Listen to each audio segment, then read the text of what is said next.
నేను ఇప్పుడు ఎక్కడున్నాను? ఎంతకీ నువ్వెవరు? భయపడకు.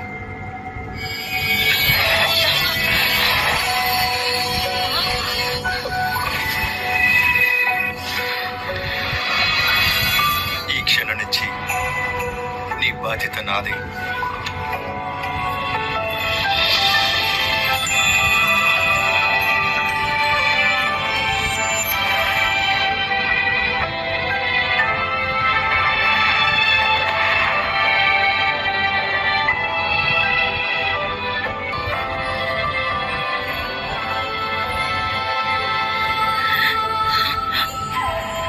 ముందు వెనక తెలియని వ్యక్తితో నేను ఇలాంటి పని చేశానని బయట తెలిస్తే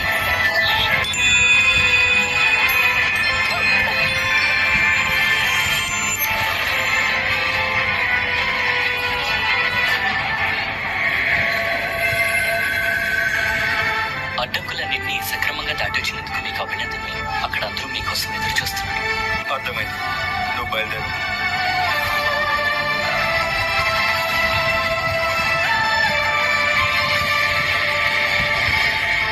ఆ అమ్మాయి వేగంగా తప్పించుకుంది.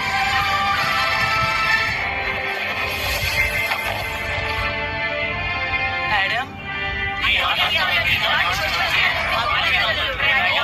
మేడం, నువ్వు ఇప్పటికీ ఒక దేవుడిగా మారిపోయావు. నీకొక దేవతనిచ్చి పెళ్లి చేసే సమయం వచ్చింది. డ్రాగన్ వంశాన్ని వృద్ధి చేయడానికి నువ్వు వారసుల్ని కనాలి కదా. అవసరం లేదు. భూలోకంలో నాకు ఒక భార్య ఉంది. ఏంటి అద్భుతం! కోడల్ని చూడడానికి ఆతృతగా ఉంది. డ్రాగన్స్ కి బిడ్డలు పుట్టడం చాలా రేరు. వేల సంవత్సరాలకు ఒక్కసారే జరుగుతుంది. ఒక డ్రాగన్ వారసుని కనిస్తే చాలు మన వంశమే తన్ని మెచ్చుకుంటుంది. తన ఒక దేవతలాగా ఇక్కడ వచ్చి బతకొచ్చు. ఇప్పుడు మనం సంతోషంగా గడపాలి. మేడం, నేను మీ అమ్మ భూలోకానికి వెళ్తాం. మా అందమైన కోడల్ని ఇక్కడికి తీసుకొస్తాం. సరే, అయితే స్వయంగా నేనే పెళ్లికి ఘనంగా ఏర్పాట్లు చేస్తాను.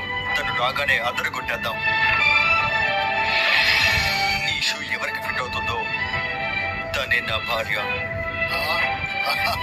సరే, అర్థమైంది.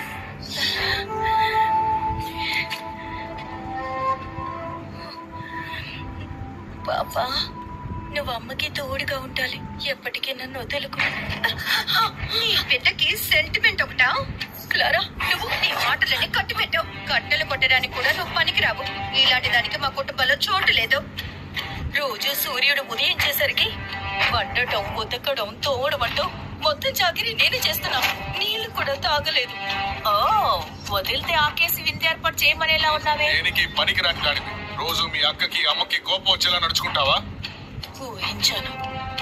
నువ్వు నా సవత్తలివేగా అలాగే ప్రవర్తిస్తావు. ఎలా నాన్న? ఓ కంట్లో వెన్నని ఇంకో కంట్లో సున్నాని పెట్టుకుని ఎలా చూడగలుగుతున్నావు?